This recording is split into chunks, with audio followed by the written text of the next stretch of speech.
Hello, listeners, and welcome back to another episode of I'm Not the Book Expert, but She Is.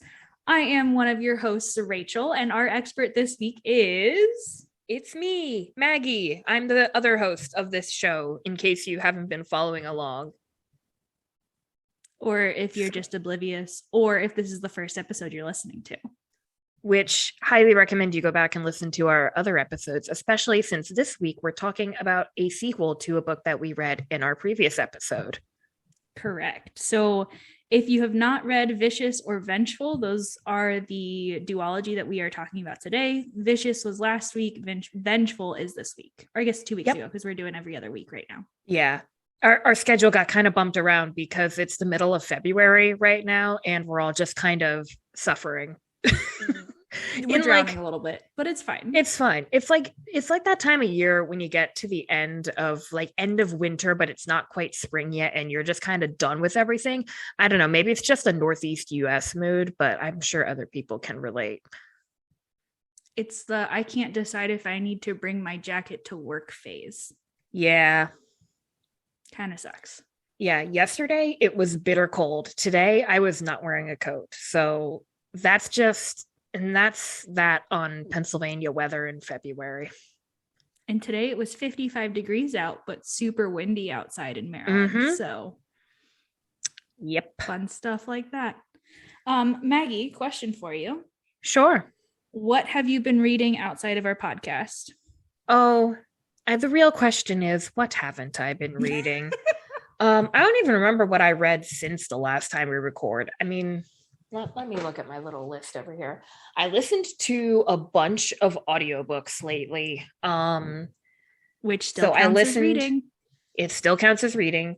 So I read actually all these I listened to. I listened to Jade Fire Gold by June C. L. Tan. Punching the Air by E.B. Zoboy. I think I'm saying their name right. I should have looked that up ahead of time, but I was not expecting to be asked this question on the spot. Sorry. How dare you? I listened to Long Way Down by Jason Reynolds, and I listened to Ghostwood Song by Erica Waters, which was a recommendation from Rachel. So if you want like a Southern Gothic horror story almost, highly recommend. With family trauma. There's a lot of trauma that gets unpacked. Like generational trauma. Yeah, good stuff. But it's good. It was very good. I really enjoyed the book. And then I also read the next volume of Silver Spoon, because sometimes you just got to read a manga series about a bunch of people who are farmers. I was just going to ask if that was a manga, because I don't read manga. Yeah. What have you been reading lately, Rachel? Good question. I don't remember the last time we recorded. So I don't even know if I talked about reading Song of Achilles, which I think I've decided is my top read for January. It beat out Vicious. Yes. But like barely. Just barely. And I think part of the reason it beat out Vicious is slightly because of Vengeful. Ooh. Yeah. But it's fine. It's fine. We'll get into that in a little bit. Yes, we will. Then I reread the entire Stalking the Jack the Ripper series, because I really like the banter in those books. And I reread the entire Truly Devious series. So I am now 2 for 2 for reading that series this year per month, which is just like chef's kiss. Let us know on our social media page if Rachel should reread Truly Devious every month of the year, like once a month for the rest of the year. I think it might happen, but it's fine. It's fine. Sometimes you just got to reread something. I said this to Rachel, and no offense to anyone else in the audience who cares about these things. If people are allowed to rewatch like Friends and The Office and whatever else is hip with the teens these days, then I think Rachel is allowed to reread Truly Devious as much as she wants to. Thank you. So I reread those because I was feeling like I was going to hit a reading slump, and I kind of did with some books like Vengeful. That took me a month to finish, just for the record. An entire month. That's a long time for you. That's a long time for me. But I also read 2 nonfiction books that I really liked. So I read Dark Archives, a librarian's investigation into the science and history of books found in human skin. Which I picked up for you from the store yesterday. I know, I'm so excited. I've only been able to find it at that bookstore. I'm so glad. There is a independent bookstore near where I live that Rachel and I like to go to, and she saw this Dark Archives book there the last time we were there, and she didn't get it. And I happened to be there yesterday, and I found it. So I picked one up that I can give Rachel next time I see her. And I'm so excited. And we're excited. And then the other one is kind of related. It's Smoke Gets in Your Eyes and Other Lessons from the Crematory, which I've been wanting to read since it came out in 2014. It's like I have been wanting to read that for almost a decade. That's a long time. I know, but I finally read it and I really liked both of them, and they are both good. Kind of inspirations for the next book that I'm writing. That's all I'm going to say about it. That's all you're going to say about that? Yep. Leaving the audience hanging. Well, whenever we get published, you listeners will be the first to know. Yes, you will. Or one of the first to know. Yes, indeed. Rachel, would you do us the honor of reading the blurb or the about for this episode about the book? I would love to. So, Vengeful by V. Schwab. 5 years after the events of Vicious, things are changing. Sydney brought Victor back from the dead, but not without a cost, and Victor sets out to find a solution with Mitch, Sydney, and Dole in tow. Meanwhile, back in Merritt, a powerful EO is on the rise, and Marcella is not content to hide in the shadows. She's caught the attention of Eon, a new organization with a secret weapon. But how much are they willing to risk for her capture? These storylines come together in Vengeful, V.E. Schwab's highly anticipated sequel in the villain's duology. Dun, dun, dun. Only took us like 3 times of recording to get through that. It's fine. Listen, we're all fine. Everything's fine. Everything's fine. So before we get really into anything, I mean, since this is a sequel, a lot of the characters have returned. I'll just give a quick rundown of who the major players are. Victor Vale is back. Everyone's favorite morally corrupt man. He has returned. Mitch is also here again. He is just doing his best. Sydney is back. It is 5 years later, and she is now 18. And she's but kind of going through... looks like a 13-year-old. She still looks like a child. She does not physically age quickly or at all. Yeah. Because of the accident in which she died. So she's back. She's kind of doing her little teenage rebellion, which, like, to be fair, that's allowed. We'll get back to this guy. Dominic, or Dom, is back again. He plays a larger role in this book than he did in Vicious. Like, we hardly talked about him when we did Vicious because he only played a part at like the very end of the book. Mm-hmm. So he's back. Joseph Stell is back, the detective from Vicious. He has returned as the director of Eon, which is this new organization that is hunting EOs and trying to capture them. And somebody else returns as well. I'm sure you could guess who it is, but we'll talk about him later.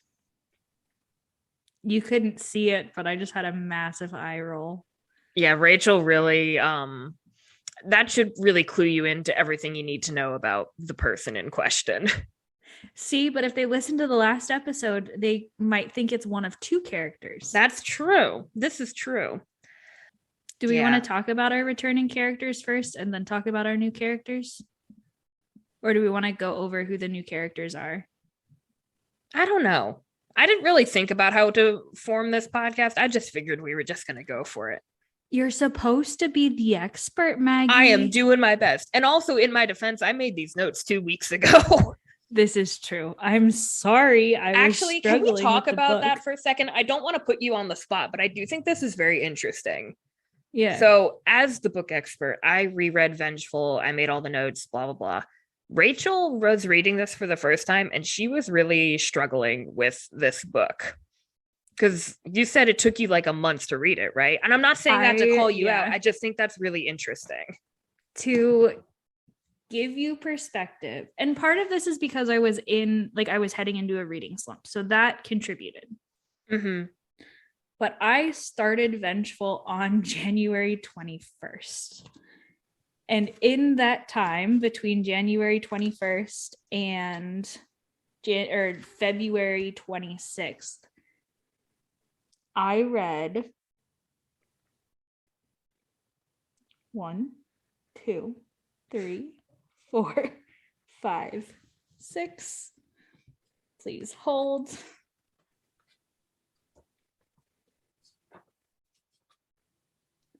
7, 8, 9, 10, 11, 12, 13, 14, 15 other books. Yeah. I struggled with it. I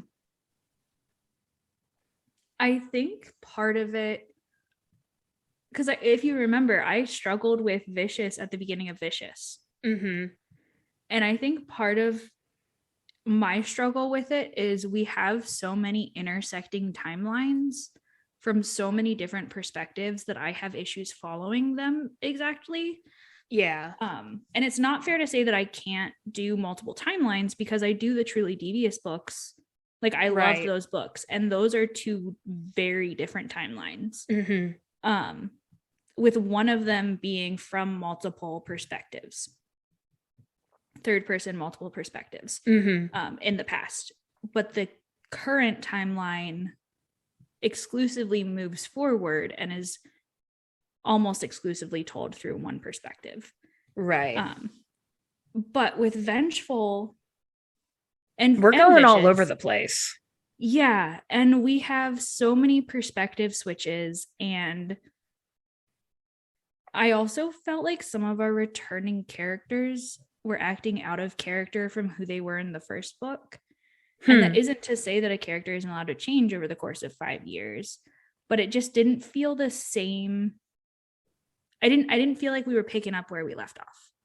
I gotcha. I think in some ways what might make Vengeful a little harder is in Vicious, we are going back and forth in perspective and time a lot of times, but the pool of characters is still pretty limited. Mm-hmm. Like, we get 1 or 2 flashbacks from Mitch, a couple of flashbacks from Sydney and Serena, but the majority of the point of view comes from either Victor or Eli. Yeah. And that helps it stay relatively consistent. In Vengeful, we've got 2 other major players introduced. And in addition to the several characters we already have. Right. So now we've got, let's see, 1, 2, 3, 4, 5, 6, 7 perspectives that we're jumping between, and we're jumping between in time. And sometimes having multiple perspectives in the same chapter. True. And not to say that. Well, yeah, go ahead. You go ahead. Mine's unrelated. I was going to say, and that's not to say that having an unchronological book, I guess, or having several perspectives is a bad thing inherently. It just, I think in some ways that makes Vengeful a little bit more difficult to approach and to get a grasp on. Yes. And I really struggled with the new people getting introduced, because they just felt totally unrelated to the rest of the story. Mm-hmm. Until closer to the end. I almost would have rather have known what happened, like had the end happen at the beginning, and then watched how we got there. Interesting. Instead of a scattering of breadcrumbs that did not go in a straight line. Yeah. To an inevitable, like, this is what happened in chronological order. Like, I would have rather had the ending, know what's going to happen, and then go back and see how we got there. Think The Emperor's New Groove. Yes, right? I have seen that movie. Oh my goodness.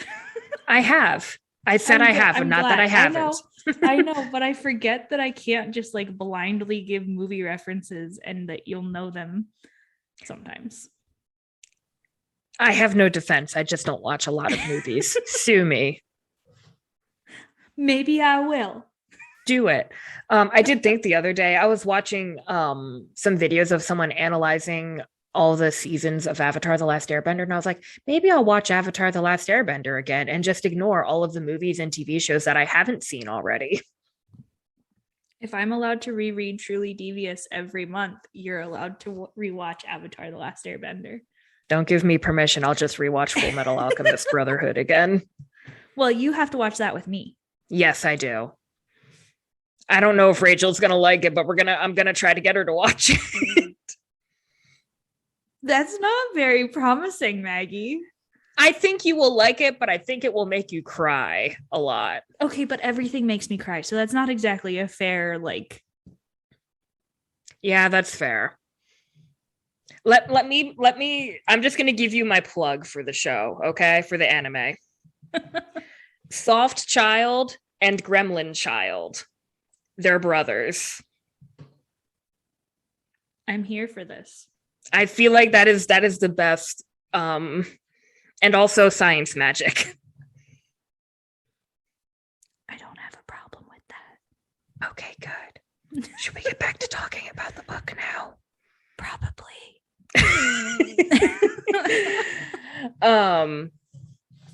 Yeah, so I don't know. I just feel, I mean, did I still give this book 5 stars? I think I did. I did not.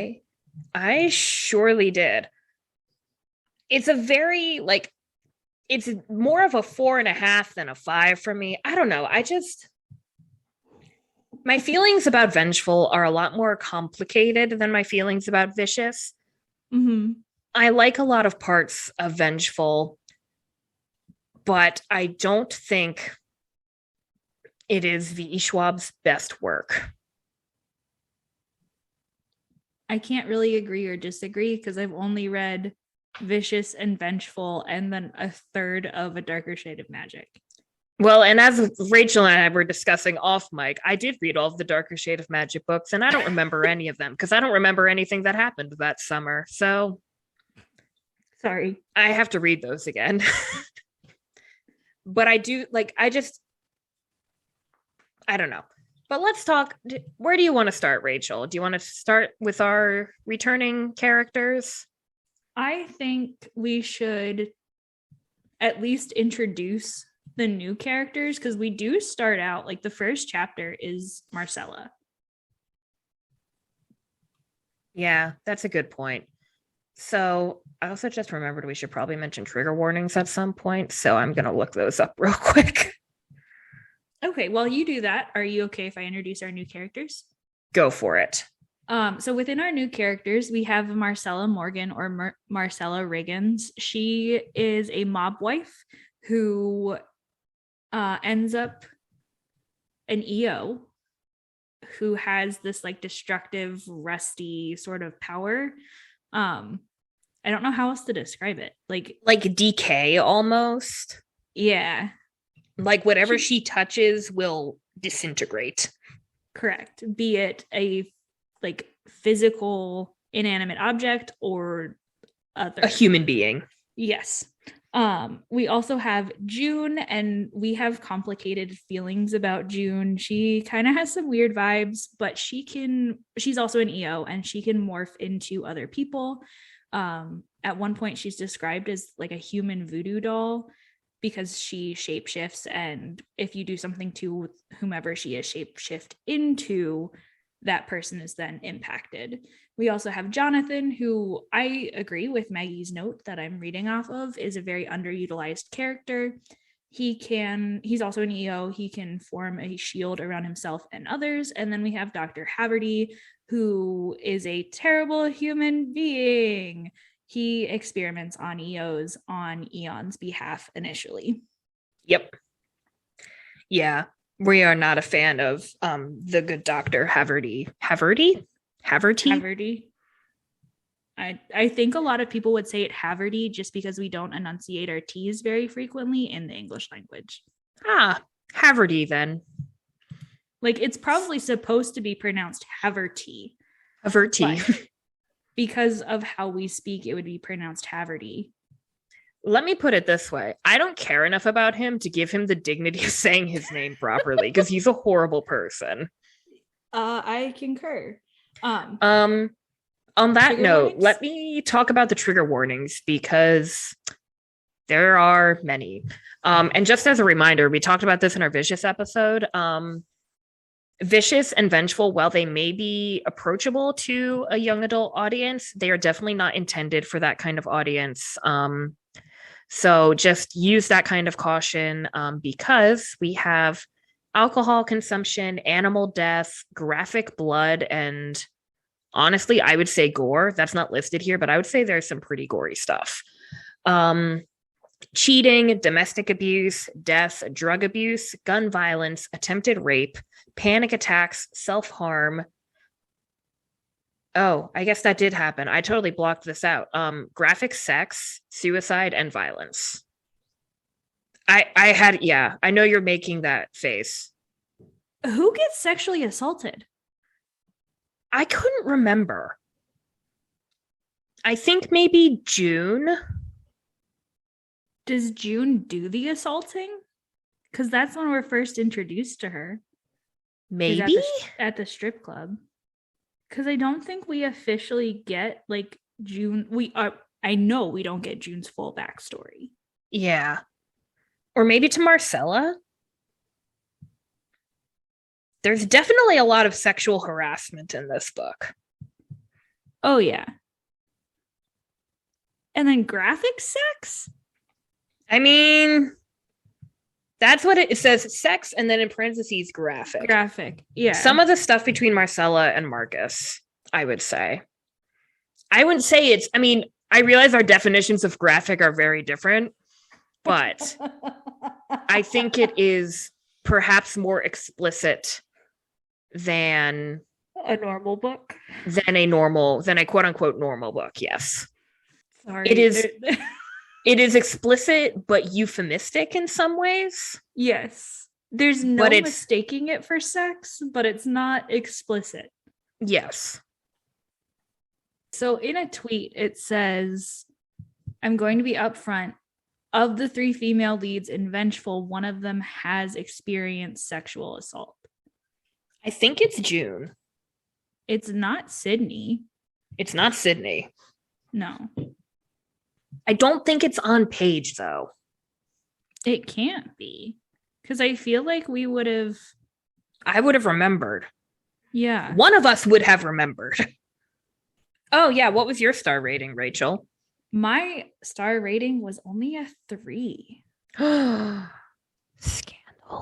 I never give 3s. I don't never give 3s, but I very rarely give 3s. I give a lot of 3s, mostly 3s and 4s. I think my average rating is like 4 point something. My average rating is 4.1. You can't see you that. Just showed me your phone and it's just a glowing brick. I see that now. With my most popular rating being 4, but I rated it a 3. That was the same rating I gave As Good as Dead. To give you perspective. Interesting. And you know how I felt about that. I feel like you felt almost more strongly about As Good as Dead. As in I liked it more? I just feel like you were more vocal about it. I don't know, maybe not. I can get behind that. I can agree with that. I think the reason I struggled more with As Good as Dead than I did with Vengeful is because I had more background for As Good as Dead. Right? I had 2 books instead of 1. That makes sense. But yeah, I gave it 3 stars. Well, you're not alone because one of the top reviews, like one of the top rated, not on Goodreads, like you can, one of the most popular reviews, that's what I'm trying to say, on Goodreads for this book is a 3-star review. So you are not alone. That makes me feel better. But yeah. Where do we even begin? Can we start with places to start? Let's start with Marcella, because she's the first character. Like, she is the first character we see. Okay, that makes sense. And she's new. And I think as we talk about her, we'll be bringing in the other characters. So let's start with Marcella. She's a mob wife. Did you mention that already? I was only half listening because I was looking for the trigger warnings. Heaven forbid, Maggie. So she's a mob wife. She does this willingly. She finds a man and he's like, how could you love me? I'm in a mob family. And she's like, that's why I love you, you moron. So yeah. We do not like husband. We do not like husband because he cheats on her rather regularly. And with one of her friends. I feel like friends is kind of a stretch. With one of her, I would say that's about as close to a friend as she actually has. Okay, that's fair. Her name is Bethany, for the record. Yes. Marcella has I'm going to get in trouble for saying this. Marcella has very not like other girls energy to me. Mm-hmm. And that's why I say I hesitate to call her and Bethany friends, because I think she sees Bethany as like dumb blonde girl. Like, oh, she definitely does. She practically says that. Mm-hmm. I think she's an interesting character still, but she definitely has like that not like other girls energy. 100%. I did write down a quote that I felt like summed her up pretty well, which is power belongs to those who take it. Marcella has always wanted power, and she sees like marrying into the mob is her way of getting more power, but that's still not enough. And then when she finds out that her husband cheated on her, he tries to kill her by trapping her in the house while the house is on fire. And she dies, but comes back as an EO and then proceeds to kill him and all of his friends, which, like, fair. I thought that she had, how do I want to put this? She very much fits the, like, cool motive, still murder. Yeah. Quote from Brooklyn Nine-Nine. Like, but even then, like, it was just kind of like, okay, your husband cheated on you. It happens all the time. And yeah, you wanted power. Okay, you got it. Congratulations. I kind of felt like in some ways Marcella doesn't reach her full potential as a character. I don't know. I felt like she was trying to do too much. Yes. I think I'm going to try to figure out a good way to phrase this. A lot of the themes, and I think it's important to note as well that Vengeful was published in 2018, which means it was being written in like 2017-ish. So Vengeful was published in like 2018, which means it was being written a lot in like 2016, 2017. And I'm trying to get my dates right. Please hold. So like if you were in the United States around that time, you know that like 2017 is when the Me Too movement started blowing up a lot. There we go. And so I think that in some ways that influenced the writing of this book, a lot of the themes around Marcella, and I'm not saying this as a criticism, I'm just saying, like, as an observation, a lot of the themes around Marcella and her character sort of have this destroy the patriarchy vibe to them, which, again, fair. I think that's a good thing to have. And I think it's important that in a book about anti-heroes, that we do get to see a woman being an anti-hero and fighting for her own justice when she feels wronged. Because part of equality is destroying the lie that women always have to be perfect. So I'm not saying that as a criticism, but I think overall, in some ways, it does feel a little bit preachy at times. Like, just a few of Marcella's lines feel a little bit on the nose. And maybe that's Yes. just a preference that could be just a preference that I have. Like, a lot of these lines could be read by somebody else and just feel so powerful to them. And that's like good for you if that is you. It's just, to me, a lot of it felt really on the nose. And that is partly why I say I don't feel like this is Schwab's strongest writing, because I think she usually does a good job with making a clear point without being preachy, overly obvious with it, maybe. I don't know. Mm-hmm. I just found her kind of boring. Yeah. You know who I did not find boring, but still didn't really like? Yes. June. Yeah. June is something. She is most definitely something, and not necessarily a good something. June, I feel strangely about June. June is, as Rachel said earlier, a shapeshifter. And with her shapeshifter powers, she is an assassin. Or she assassinates people. I'm not really sure if she's an assassin for hire. Is she? She had a goal in mind. She was trying to kill a certain group of people. Like, she had a list of people that she wanted to kill. And yes. I think that was for personal reasons, though. Yes, but I also think she was kind of an assassin for hire. Yeah. Or at least regardless, she played it off that way. Yeah. Regardless, she does the murder. And quite frankly, her victims probably deserve it, but still. Oh, for sure. Cool motive, still murder. Yes. She and Marcella kind of team up a little bit. A little bit? A little bit. A lot. Once their storylines converge, they move parallel to each other. Yes. I think Marcella thinks she has more control over June than she actually does. For sure. Because Marcella just thinks that she's the biggest boss around. Mm-hmm. And honestly, that kind of ends up being her downfall. 100%. And again, not that that's a bad writing thing. Like, it is having those like tragic anti-hero characters and have it be a female character is a good thing overall. It's just, I didn't find her very interesting. Marcella reminds me a lot of Dorothy from Dorothy Must Die, which I realize you haven't read that yet.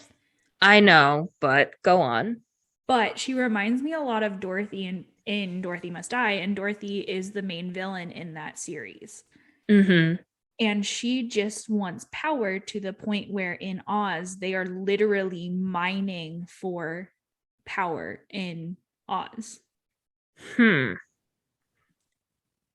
She reminds me a lot of Dorothy. Interesting. June also has a strange relationship with Sydney. A creepy relationship with Sydney. Yeah. So the thing with June being a shapeshifter is you never see her real face, really. Like, her quote-unquote real face. She is a very mysterious character. We know basically nothing about her background. Until the very end. The very end. We know basically nothing about her. One day, she encounters Sydney, and she has this instinct. And again, Sydney looks younger than she actually is because she doesn't age physically as quickly as a normal teenage girl should. But she has this instinct to be protective of Sydney, and she especially doesn't like that Sydney is so attached to Victor and Mitch. And while I think, I don't know, as I was reading this, part of me was like, oh, it's like nice that she wants to look out for, I think she sees Sydney as more vulnerable than Sydney actually is, which is a whole different issue. Right. But, and like, fine, it's sweet that she wants to look after somebody that she views as vulnerable, but at the same time, it kind of comes off as a little predatory.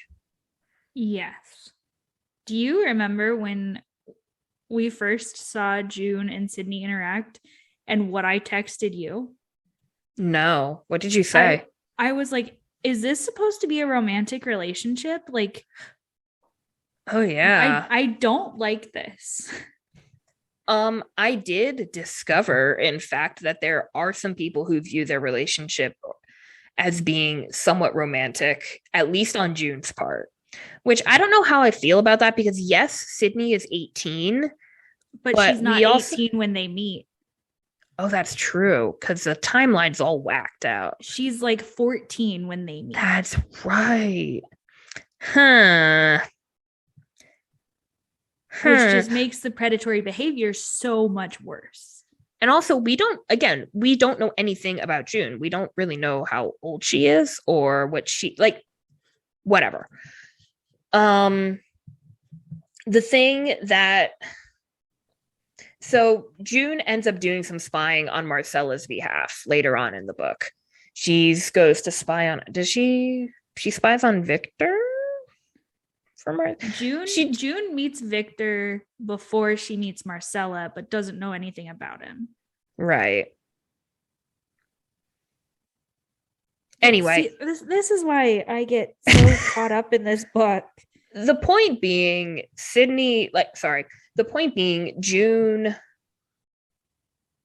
doesn't want to tell Marcella about Sydney. June and Sydney end up having some kind of friendship over text messages and phone calls a lot. And I think in a lot of ways, actually, Sydney views June as an older sister, especially now that Serena is dead.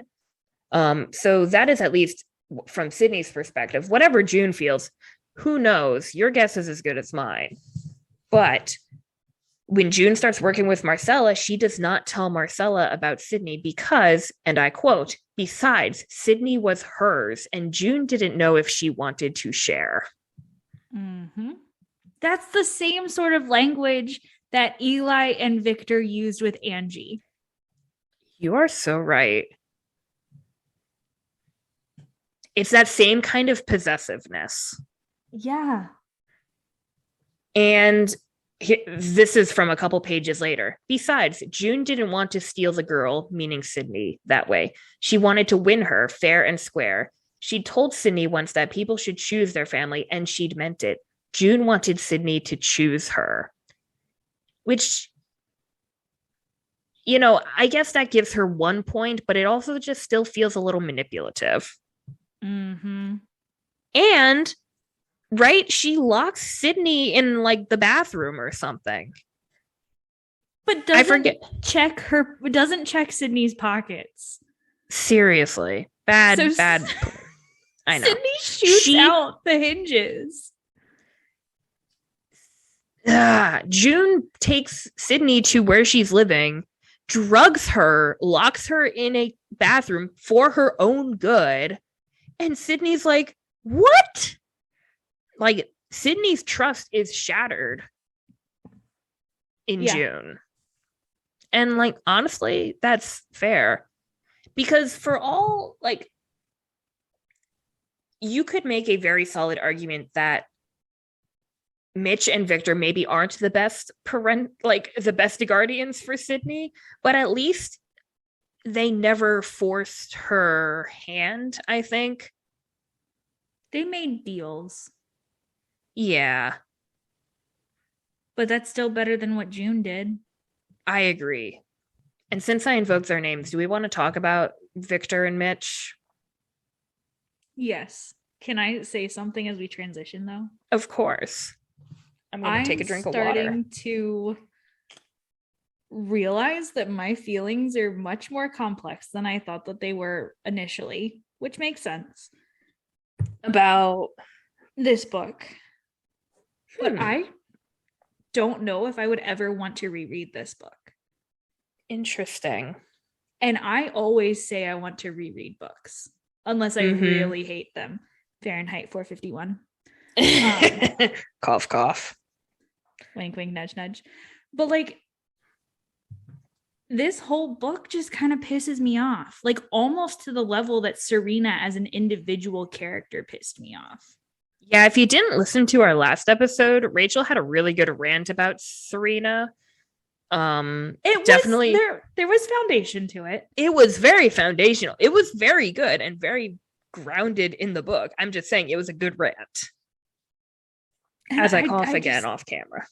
I feel the same way about this entire book. Like, I feel like every character at some point or another pissed me off, minus Mitch, Sydney, and Dom. Agreed. Victor feels like more of a jerk in this book. And Victor has always been a jerk. Well, Victor has always been of questionable character. Let's put it that way. The one thing that I think has remained consistent is that Victor is always for Victor. Yes. And Victor is still for Victor. Yes. I do think in his defense, maybe a little bit, that just like early on in the book, we see that despite his best efforts, he's still grown attached to his little family. Mm-hmm. Like he's looking around the room at them, and the book says each of them was a weight around Victor's ankles. Better to unshackle himself and abandon them. So leave, he thought. His feet made no progress towards the door. Like, he's still a little attached, but he's very much attached.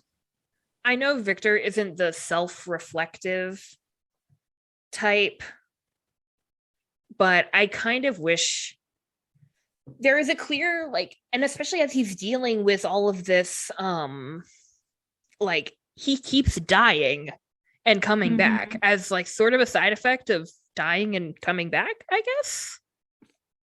A side effect power of Sydney bringing him back. Yeah. So he kind of has these episodes where his power just kind of goes, ooh, and he just dies. He has a short circuit. He short circuits. So he's dealing with that, and he's like, he wants to separate himself from like Mitch and Sydney, but he doesn't. And I kind of wish we'd gotten to see more of his struggle a little bit, maybe. Mm-hmm. And I think that would make his choices towards the end of the book make more sense. There was another line towards the end of the book, at least I think it is, because it's a 426 page number. Oh no, I just realized that we didn't talk about this thing yet. We didn't talk about it. It's fine. I'll just read the quote and it's fine. Or do you not want me to? No, go for it, because then we can talk about it. The quote is, "But Eli was loose and Sydney was lost, and those two things made Victor immovable." Because I like that it compares. If you're worried about the first part of that quote, don't worry. We'll get to that in a minute. But I like that it compares. These are the two most important forces in Victor's mind right now: his rival and his adopted child. I realize that's an oversimplification, but still. Can we talk about what he does at, like, the end? At the end? I feel like that's irrelevant to this conversation. Yeah. At the end of the book, we can go into more details, maybe, like, of what happens at the end. But at the end of the book, Victor leaves Sydney and Mitch. He freaking abandons them! You can tell which one of us feels more strongly about it. I don't understand how we can go from the beginning of the book and he's like, this is my found family and we're broken and I hate everyone, but they're my people, to literally page 426, Eli was loose, Sydney was lost, and these things made him immovable, to abandoning them. We know Sydney already has abandonment issues, and now Victor is just peace. Like, that was not his best choice. Victor has made many poor choices in his life. This is one of them. Maggie, I'm going to swear. Uh-oh. If you have small children at home, cover their ears. I would bitch slap Victor in a heartbeat. Now, this is what I call character growth. Do you remember on our last episode, listeners, when Rachel was just head over heels in love with Victor? And now we're ready to just smack him around. I say that's character growth. You can love someone and still be pissed with them. That is also true. I want to have an Edna mode moment with him. Jump up on a desk, whack him with a newspaper a couple times. I think it's what he deserves, to be honest. At a minimum. Rachel is furious. You can't see her face, but she is angry. It just feels like he lost all character development. Can I raise you an interesting point? I don't Please. disagree. So, you know how in Vicious, Eli and Victor to a lesser extent, and maybe Serena to some extent, I'm sorry to invoke her name, I think Eli especially talks about how when an EO is made, they lose some part of them, at least in Eli's perspective. Now, Eli's also a sociopath, so maybe what he lost, he didn't have in the first place. Right. Point being, at the end of Vicious, Victor dies and Sydney brings him back. Do we... Again, like he has died twice. 3 times? He died the first time. Just he wasn't dead long enough. Okay, Victor has died 3 times. Poor Victor. And he dies many more times over the course of Vengeful. He's really becoming very good at it. Please don't become good at dying. Sorry, that was the garage door in the background if you heard it. We did not. You're all good. Well, that's why I paused. My apartment is right above the garage, and it makes the door makes a very loud noise when it closes. So but yeah. So could it be argued maybe that Victor hasn't necessarily lost his character development? It's more of a side effect of having died for a 3rd time. Do you know what I'm saying? Yes, and I'm going to rebuttal and say no, because this is the character development that we see within this book. Ah. Right? Gotcha. Does that make sense? Mm-hmm. That makes sense. I was just throwing it out there. I know. I don't mean to put you down. I'm just rebuttaling your argument. I am so terribly offended. I'm going to go sit and cry for a while. Have fun. This will just turn into an hour-long rant of me talking about how much frustration I have for this book. I know. That I didn't know I had. Who needs therapy when you can just read a lot of books and get mad at the characters? Mm-hmm. But since I mentioned this and we haven't talked about it yet, Eli is back. He is our other returning character. He works for Eon. So because they can't kill him, because ish. He's the secret weapon that they have. Right. So because you can't kill Eli because he regenerates himself, they have locked him in a maximum security prison made specifically for EOs, which is run by Eon, this new organization that is headed by Director Stell, which I really want to talk about him later because I find him fascinating in this book. But yeah, Eli's back and he kind of makes a deal with Stell and Eon that he will help them hunt EOs because that's what he's good at, right? That's what he's been doing all through the course of Vicious. Yep.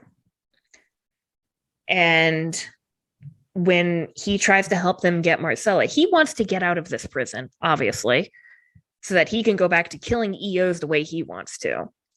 Mm-hmm. Finally, when Marcella becomes too much for Eon to handle on its own, they let him out on a leash, basically. Right. To go and hunt Marcella because she can't kill him because he regenerates himself and her power is destruction. So they cancel each other out. So Right. yeah, he's back. And we get a lot of his like pre-Lockland University backstory in this book. And it's messed up, to say the least. Depressing, messed up. Yeah. And we also we get this backstory interspersed with scenes of Eli being experimented on by Dr. Haverty at Eon, which is incredibly disturbing. So the way I kind of saw it was Dr. Haverty is performing like a living autopsy on Eli. Yes. I think that's the best way to put it. I don't want to go into too many details because it made me squeamish, and I don't get super squeamish about stuff in books. Yeah, it was so bad. I don't really want to relay it to listeners who may be more sensitive to those kinds of things. Yeah. But yeah, I mean, as Rachel said, it's basically a living autopsy. I think they actually say that in the book. Like, Eli in his narrative said something like, this is like a dissection. He's like, no, a dissection is when the subject is dead already. What do you call it when the subject is still alive? It's like vivisection or something like that. It's terrible. And interspersed with that is when we get Eli's even more terrible backstory, which is depressing. Yeah. To say the least. I'll try to give the basic rundown. I'm pretty sure he's raised in a cult. It's not explicitly stated, but I'm pretty sure he was raised in a religious cult. The quote that I pulled out is, after all, his mother thought that Eli was an angel, even if his father said he had the devil in him. Eli is physically abused by his father. His mother ends up taking her own life, and then Eli ends up killing his father by pushing him down the stairs. Yeah. And Eli goes through a couple of like foster homes and temporary homes until finally he ends up living with his aunt and uncle that he was kind of estranged from, or that at least his parents were estranged from. And he enjoys living with them, and then they die in a car accident. Actually an accident. Eli did not cause this one. Eli did not cause this accident. And then there's this whole thing, like he goes to a college and he dates this girl, and the girl comes from a rich family, and the dad's like, hey, you're a poor kid, you can't date my daughter, it makes you look like a gold digger. And so he bribes Eli to break up with his daughter, and Eli's like, okay, free money, and goes to Lockland where he meets Victor. Bribes him by saying, I will pay for you to go to a different college. Yep. So first of all, that is how wealthy this family is. Yeah. Second, Eli literally comments on how he chose the most expensive college he had applied to. And you know what? Good for him. Eat the rich. Seriously. We are back after a long and much needed break. Yes, I'm less fumey now. Listeners, I don't know if you noticed, but Rachel and I are really on the struggle bus lately. And we're going to clean it up in post, but we appreciate you still listening to us. I think we are still saying some very insightful things. I think so too. And I think our next duology is just going to be better. And I know that our last duology is going to be great. Not that I don't have faith in the next one. I just haven't read the next one yet. Right. I've read the last one. I think the next one is not as heavy as it still has some deep stuff in it, but I don't think it will be as heavy as Vicious and Vengeful were. That makes sense. I think that there is a reason we are ending on the one that we are ending on. Yes. I think that is fair for me to say. But I'm just going to try to keep that in the front of my head as we finish. Just keep thinking about that. Have hope for the future, Rachel. But I want to talk about who might be one of my favorite characters in this book, actually, in Vengeful. And he's a returning character, but we really didn't see him much in Vicious. So let's talk about Dominic. I Rachel might is kind of making. have a crush on Dominic. Oh, As much as I can have a crush on a fictional character. It's which is a lot. Yes. But that's not the point. It's less strong than Victor from Vicious, but more strong than Victor in Vengeful. I gotcha. Yeah. So Dominic, since we didn't really talk about him in our Vicious episode very much, Dominic is an EO who has the ability to sort of pass through the shadows. It's a thing. He's a shadow man. He's the shadow man. Which every time I think of that, I think of that line that Mal says in the Shadow and Bone show, where he calls the Darkling the Shadow Man, and I think it's hysterical. Shout out to Shadow and Bone for giving Mal a personality. Sorry, Rachel, it had to be said. Whatever. But yeah, so he only really shows up towards the end of the book, and the way that Victor gets Dominic to work with them is Dominic is suffering from severe pain from an injury he sustained when he was a soldier. So, and like drugs can't help, there's nothing he can do to fix this, and he's been basically self-medicating with alcohol. And I think other drugs too. And other drugs? Sure, why not? At least, don't do that. Prescription painkillers. Yeah.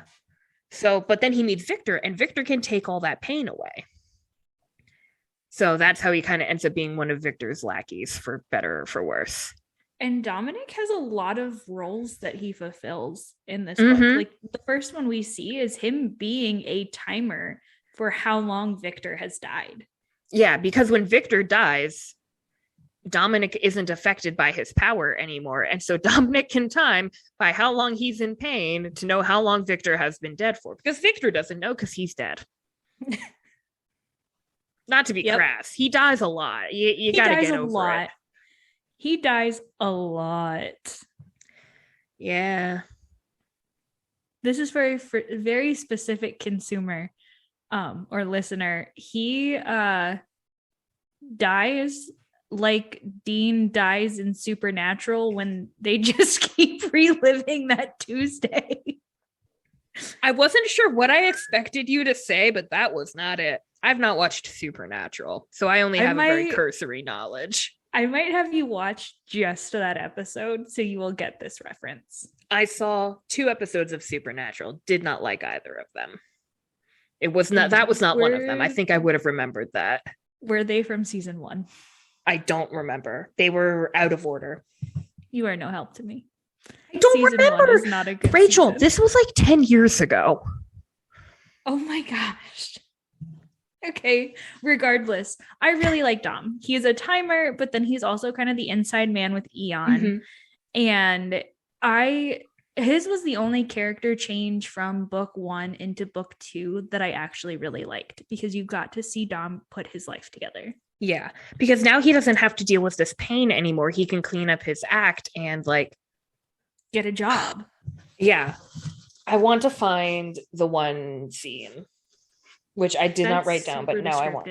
I know. I'll know it when I find it.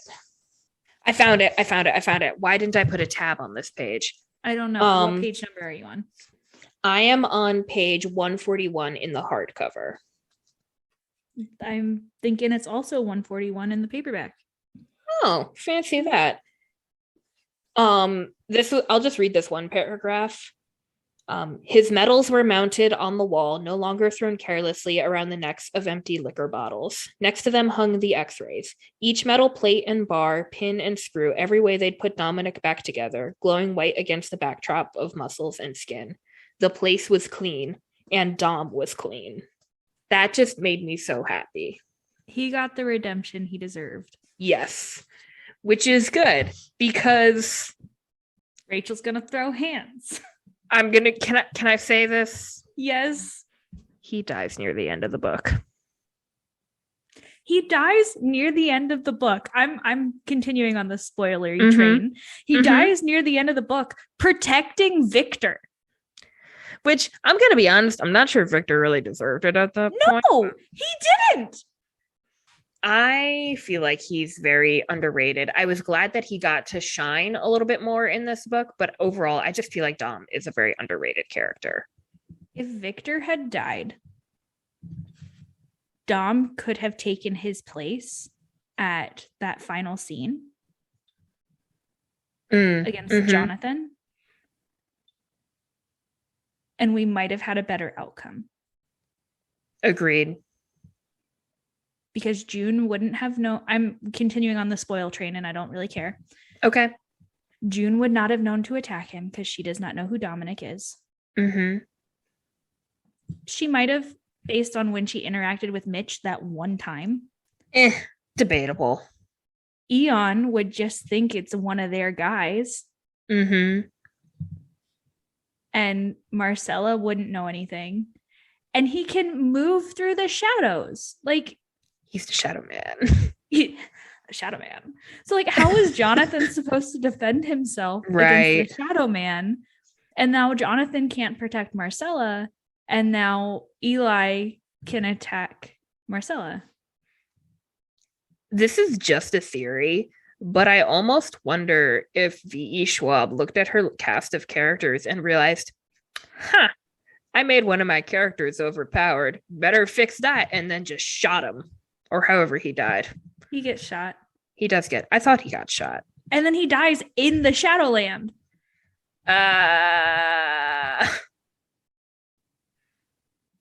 Poor Dominic. Justice for Dominic. You're right. Justice for Angie. Justice for Dominic. You're right. Those are the hills I will die on. Also, just as a side note, because I wrote this down.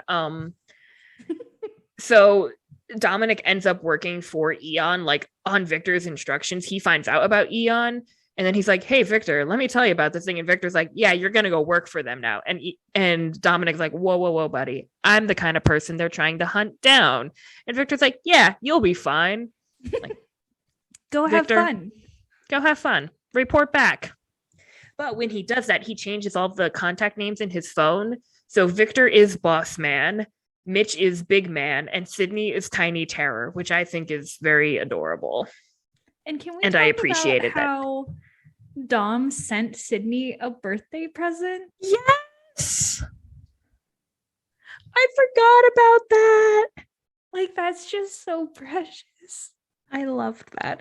I liked that he was still part of the family, even though he wasn't physically with them. Justice for Dominic. Preach. Say it louder for the people in the back. Are the people in the back of V.E. Schwab? Words were said. Okay, hold on. Hear me out. Here's my suggested plot for the third Vicious book that allegedly exists somewhere. Here's my pitch. Starring Sydney, she revives Dominic and Angie, and they all go slap Victor. That's because he deserves it. That's my pitch. You know what? I would even put Stella on that list. Oh, we're reviving him too? I would revive him just for that. I might even revive Eli. No, Eli can stay dead. He would be very hard to kill again. But how would his power come back broken? I think his power would still work. Because Victor's power still works. It's just kind of on the fritz. But he was killed while under the influence of that repressor drug. True. Which we haven't touched on at all. So, for our audience... Good heavens. This is a mess. Audience, it's fine. We're all fine. You know what? I think part of the reason it is a mess is because this book is a mess. I don't disagree, but I don't know if I'd go that far personally, but I get what you're saying. Yes, I normally wouldn't use the word mess. Maybe chaos. Organized chaos. I can get on board with that. But regardless, first of all, Stell was the cop the detective from the first one who was following Eli and working with Eli and following Victor. Right. He is now the director of Eon, which goes after EOs. He's a very interesting character. He doesn't quite feel real to me. He exists. Yeah. He's not quite the caricature of like a cop character, but he doesn't quite feel realistic either. He's somewhere in between. He does not feel like Nick Fury, which is what I think would be the closest comparable character. I was actually thinking of Nick Fury as well. But I don't think they're quite as... I think they are comparable, but Stell is not as competent. I was going to say life-filled. Yeah, that's also a good way to put it. I did like that we got... Go ahead. You go ahead, because mine was moving on. I was just going to say, I did like that we got more sort of in his head a little bit. Like, since he was the one who arrested Victor 15 years ago, he kind of reflects on that situation, how he realizes that he let the real monster get away, which was Eli, and how he feels pretty guilty about that and how that affects his decision making, because now that Eli is in custody, so Stell reports to some higher ups that we don't really know who they are, but they keep trying to convince him, you need to send Eli after Marcella because she needs to be stopped, and since her power is destruction, Eli, who regenerates, is the only one who can stop her. And Stell is like, are you people insane? Yeah. Because he knows Eli, and he knows Eli is a monster, and he will be like, pardon my language, but he'll be damned if he lets that monster out of its cage again. Of course, he ends up getting overruled, and it goes poorly, just like Stell said it would. What can you do? But yeah, I think that is interesting how his own personal guilt over letting Eli go free for so long affects his decision making. And I also liked how he offers a sort of outsider's perspective into the whole situation, because he's not an EO and he's more of an observer, and we see how he observes that these powerful EOs like Marcella, like Eli, like Victor, they're all very similar in a lot of ways. And those characters themselves don't really see that about themselves. Even Victor and Eli, for all their history, I don't think they truly understand how similar to each other they are. I don't have much to add to that. I don't know. I just thought Stell was an interesting character. I didn't really care about him. And Victor kills him at the end of the book, which I didn't really feel strongly about. I mean, I felt kind of bad. I don't kind of deserved it, but I also felt bad. Like, I get why Victor did it, and I feel bad that Stell's dead, but it felt very full circle. Yeah. It just kind of happened. Yeah. But can we talk about that last like big event that happens? So to set the scene, Marcella has like taken over the mob. She's been killing people left and right, making a huge scene. And she invites all of the like highest ranking people of merit to this giant party that she's throwing. Because why not? She's going to show off her powers. It's fine. She's bringing Victor in because Stell has recruited Marcella to look for Victor. But Stell is bringing in Eli to take care of Marcella. Like there's a lot. There's a lot of layers here. It's like an ogre or like onions. That's the quote. Ogres are like onions. No, I know the Layers. joke. I have not seen the movie, but I know the reference. You haven't seen Shrek? No. It's only one of my favorite cartoons of all time. Well, guys, the podcast is over now because Rachel won't talk to me again until I watch Shrek. Tune in next week if we ever record again. Okay. Continuing on. Do you need a minute to recover from the bomb I just dropped on you? No, I'm good. Just add it to the list of movies you're going to make me watch. I'm not sorry. Okay. So we have this big party coming up and all these, like, it is like the showdown of the entire thing. Mm-hmm. And Eli doesn't realize that he can't attack Marcella. And the whole reason that we need Eli to kill Marcella is that Eli can't die and Marcella can start to destroy his body, but Eli's healing factor works faster. If you are a movie watcher, it very much reminds me of the third original X-Men movie with the Wolverine and Dark Phoenix, which she would have been called Dark Phoenix at that point. So if you haven't watched it, like I'm assuming Maggie hasn't, then I really appreciated the subtle call out of if you're a movie watcher, which my co-host isn't, because she was a sheltered homeschooler. Just for the record, the people who I originally watched those movies with were sheltered homeschoolers. Well, then. You have no excuse. I have no excuses. I am ashamed of myself. I will pay penance for my sins and whatever else. Getting back on track. Eli has to attack Marcella because she's the one who destroys things, but he heals faster. But he can't attack Marcella while Jonathan, who can produce force fields, is protecting her. So Victor is necessary, although they're accidentally, to attack Jonathan, even though Victor was originally there to get Eli. So we have this whole like triangular fight going on. It's kind of like a love triangle, except everybody hates each other instead. So it's the exact opposite of a love triangle. It's a murder triangle.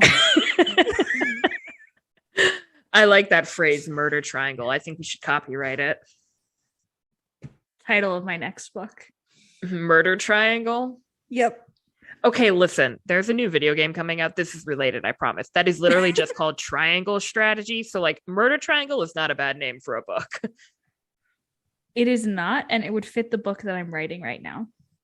Perfect. And do you know what book I'm talking about? Mm-hmm. I think it's going to be Project Murder Triangle now. I think it is too. I'm glad. Thank you for going on this writing journey with us, dear listeners. The podcast, the soundtrack is still remaining saltwater. Okay. Good. But this means nothing to anyone else who's listening. It's just us. It's just us. Murder triangle. Ends with Eli now butt naked. Okay, the first time I read that, I was like, I know this makes sense, but also what? Why was this necessary? And I knew it was coming the second time I read this book, and I was still like, why is this necessary? Yep. Literally butt naked. Sydney also at the same time has just gone missing. Mm-hmm. Right. This is when June has kidnapped her. Yep. And Mitch is like, better shoot the dog to leave Sydney a message. Oh, it's fine. It's fine. Dole is okay. Yeah, Dole comes back. He's all good. Again. But at the same time, we have this whole Sydney timeline where she's still trying to bring back Serena. Mm-hmm. That is her whole ploy in this now like murder square. Because after Marcella dies, she does die kind of at her own hands because she has destroyed the building. Mm-hmm. And she dies in the rubble. Right. And Jonathan, I think, also dies in the rubble, but June gets away. Yeah. And also, we haven't really talked about Jonathan, but he's not really that important. I felt like he was also in. Tell you how he joined the group. They just found him. June had heard he was on like a list that June had or something like that. He plays jazz. His wife is dead. He wants to die. I don't know. That makes a lot more sense, actually. I'm not being facetious. Okay. I remembered that like taking part, but I did not realize that was Jonathan. Yeah. He doesn't really do a whole lot, and he's not that important, but I also felt like there was a lot of there could have been a lot of interesting stuff about him that there just wasn't space to be, and I was kind of disappointed because I thought it would be interesting to unpack a little bit more of him, but that's fine. I feel like we had a lot of exposition in this story and not a lot of actual plot.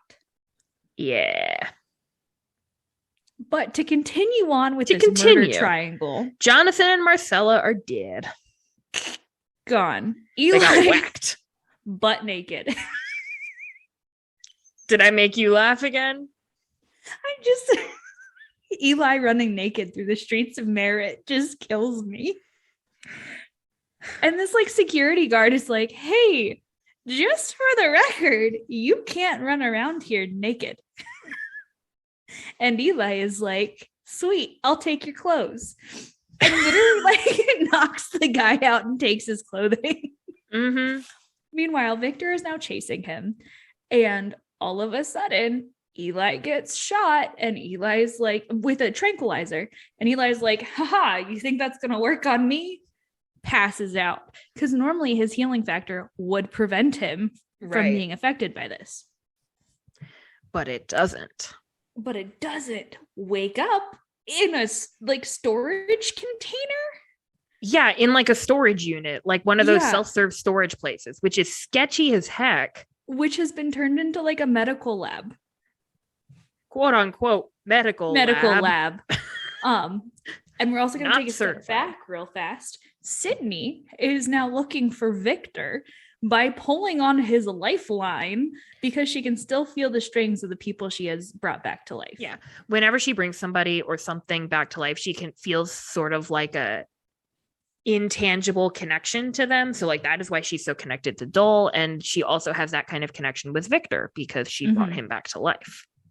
So we are at the storage place unit with the evil doctor who operated on Eli. Dr. Haverty, and he just kind of like, oh yeah, so remember all those wacky experiments I did on you? Turns out I was able to use them to develop a drug, or like there is a substance that neutralizes the powers of EOs, and it works on Eli and neutralizes his healing factor, and it is somehow able to be turned into a gas.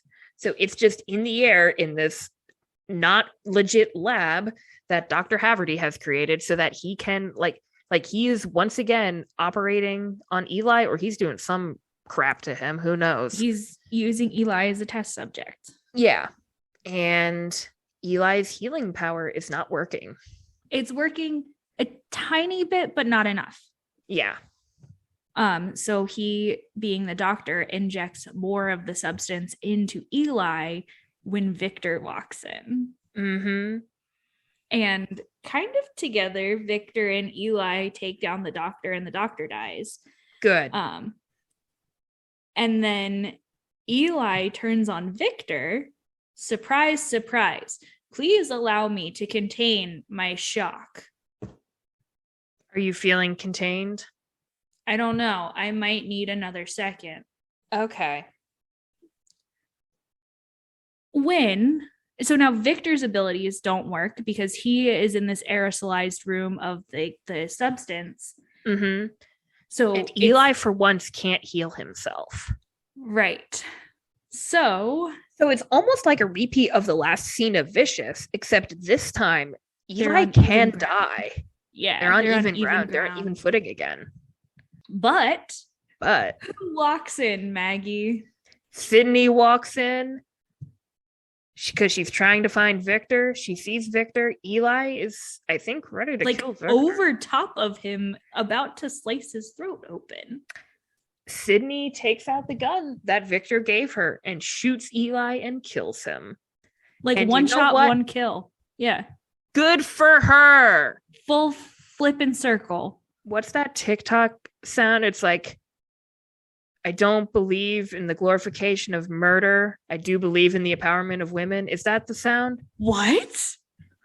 I have never heard that, Maggie. You've not heard that? No. I found something on TikTok that Rachel hasn't seen before. I was thinking of the take her name out of your mouth, you don't deserve to mourn. Oh, no, that's not what I was thinking of at all. Oh, we are very different. I mean, I knew that, but like, it's just funny. So Sydney has killed Eli. Eli is dead. Eli is dead dead. Good riddance. Tell me how you really feel, Maggie.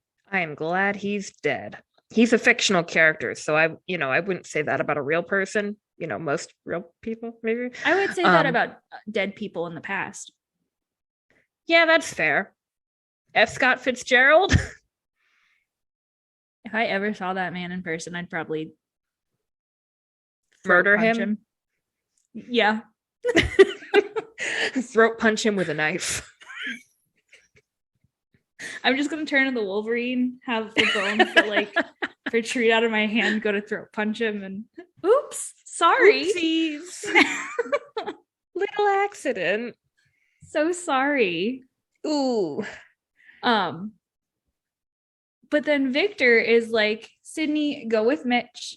I have some Mitch stuff shows up. Yes. I have some stuff I have to take care of. I will meet you at the place where I picked you up. Which is like a road sign outside of Merritt. And do you want to know what Victor does? I mean, we already talked about it. Yeah, he doesn't do that. He breaks his promise. He goes to kill Stell and then goes off on his own. And I'm going to swear again, Maggie, but it's the same word that I used earlier. Cover your child's ears. What a bitch slap to any sort of trust that Sydney had in Victor. Seriously. Okay, but I don't know. Let me just read this last. I just want to read this chapter from the end because it's very short. It's a couple paragraphs. What so this number? Is 470. 470. It is just labeled after. Sydney pressed the phone to her ear, listened as the ringing gave way to silence, the automated voicemail, the long beep. It was 15 minutes after midnight, and there was no sign of Victor. The car idled in the darkness just beyond the sign. Merritt, 23 miles. Mitch tense in the driver's seat, and Dole leaning out the back window. Sydney paced the grassy shoulder and tried to call Victor one last time. It went straight to voicemail. Sydney hung up and found herself about to text June before she remembered that she no longer had her own phone, which meant that Sydney didn't have June's number anymore. And even if she did, Sid shoved the burner phone back in her pocket. She heard the car door open, Mitch's heavy steps in the grass as he approached. "Hey, kid," he said. His voice was so gentle, as if afraid of telling her the truth. But Sid already knew. Victor was gone. She stared at the distant skyline of Merritt, shoved her hands in her coat, felt her sister's bones in one pocket, the gun in the other. "It's time to go," she said, returning to the car. Mitch turned on the engine, pulled back onto the highway. The road stretched ahead, flat and even and endless, almost like the surface of a frozen lake at night. Sydney resisted the urge to look back again. Victor might be gone, but there was still that thread tangling their lives. It had led Sydney to him once before, and it would lead her there again. No matter how long or how far she had to look, sooner or later she would find him. If Sydney had anything, it was time. So, I mean, let's be clear. The thing that what Victor did is still a terrible thing that he did. But I don't think Sydney's as broken up as she could be. Like, I would agree with that. Well, I think part of it is because she knows she can find him again. Right. That's what book 3 should be. Sydney going and finding Victor and smacking him across the face. She might need a step stool to do it, but yes, absolutely. No, Mitch is going to pick her up. No, I just like the image of Victor and like Sydney standing and like yelling up at him, and then she's like, Mitch, get over here, and Mitch comes over, like just picks her up so she can yell at him and yell at Victor in his and Mitch would do it. Okay, but I also love the idea of like Mitch is so much her adopted dad. Mm-hmm. And like he is just so caring, and he is fully for Sydney. He is not for Mitch. He's not even for Victor. He is for Sydney. Mm-hmm. I would marry Mitch. Okay. I think he's a solid choice. Also, we didn't really touch on Mitch because really he doesn't do a whole lot in this book. But since we're talking about his relationship with Sydney, I really like that he kind of basically ends up homeschooling Sydney in a way. But I think he does it in a way that's like, hey, we both like learning things. Let's do it in a way that is engaging for us. And like, I don't know. I just really appreciated his approach to that. And him being like, yeah, I never liked school either, but I love learning things. And Sydney was like, yeah, me too. And like, they have that sort of bond over that. The way that he taught Sydney in like following your interest, but in a variety of subjects, has a more foundation for learning than how we traditionally teach. I believe it. Mitch would have made a great teacher. Stop. That's going to make me emotional. You're right, though. And he just has such a big heart. Mm-hmm. Are you okay, Rachel? I'll be fine. She said in a voice that suggested she was not fine at all. When am I ever fine? This is true. We need justice for Dom, justice for Angie, justice for Mitch, and justice for Sydney. Mm-hmm. And you know what? They were all wronged by Victor in some way. Yep. I don't want to leave this. I feel like we should probably wrap up. I did not set a timer this time, but I don't know how long we've been going. It's fine. I don't want to suggest that I don't like Victor because I still think Victor makes a very interesting character. But I spent a lot of this book angry with him. We were not making good choices. Victor Vale. Victor, whatever your middle name is, Vale. Yeah, I don't know. I love Victor and Vicious. Mm-hmm. And I'm disappointed in the decisions he made in Vengeful. And he can't even explain it away. It's like, well, he's just a dumb teenager. He's in his 30s. He needs to have his crap together. He's literally 37. He is almost 40. Get your life together, Victor. Come on. That man-child. Ain't that the truth? Really, he and Eli are both man-children, man-childs? Man-children, I think. Man-children. And Mitch is the dad. Mitch and Stell. Mm-hmm. They're the dads. Of the respective man-children. Yeah. Except I feel like Stell is like the stepdad to Eli. Right? Like that's a more of the relationship dynamic. And then Mitch is like the you can't tell me what to do. You're not my real dad. Yeah. Like Mitch is just like, just don't burn the building down. Like I'm just so tired. Make a better decision, please. This doesn't even have to be a good decision, just a better decision.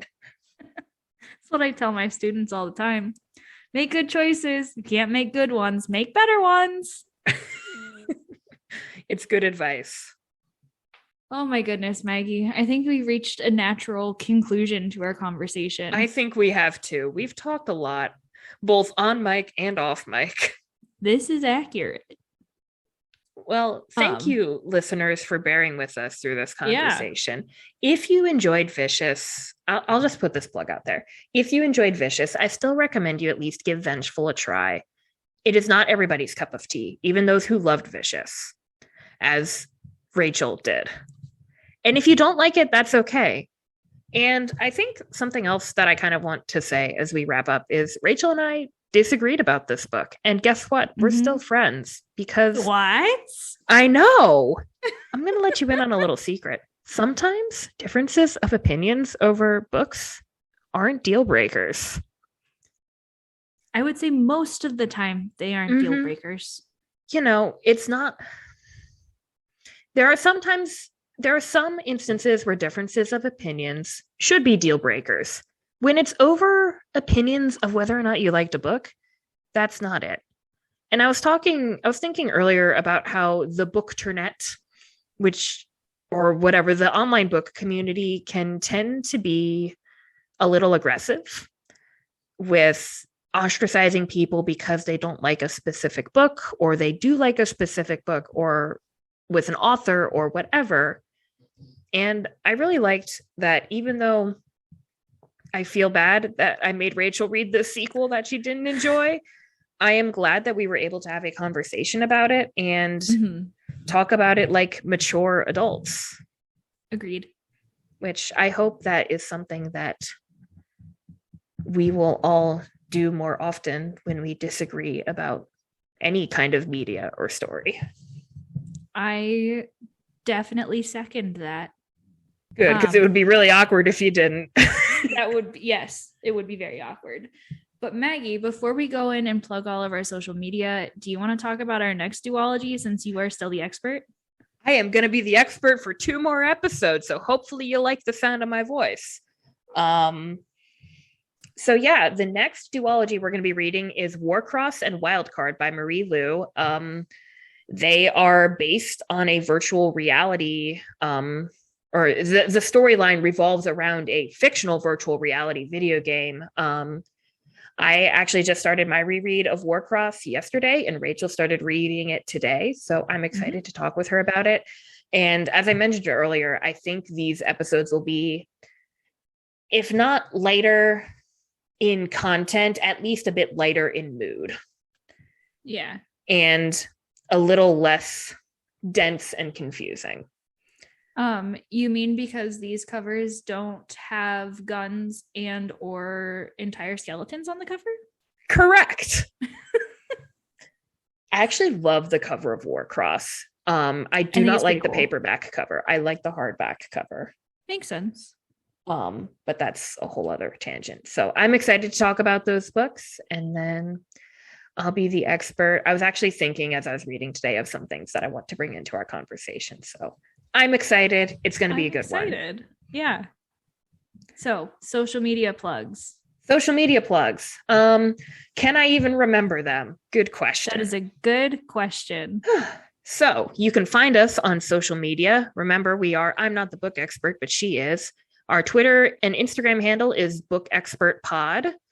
And you can also email us at notthebookexpert@gmail.com. We also alluded to this in our last episode, and I cannot remember the URL. We alluded to this in our last episode, but we now have a website. Woohoo! Woot woot. Thank you, Maggie. So I finally put us together a website where you can keep track of all of our episodes. You can write reviews. You can send us messages, whatever else. It's kind of like a hub where all of our stuff is.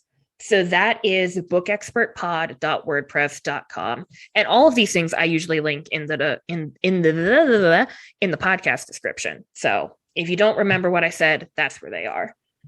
You can also subscribe to our website. So you get an email notification when we have a new episode. Indeed. I think we're done here then.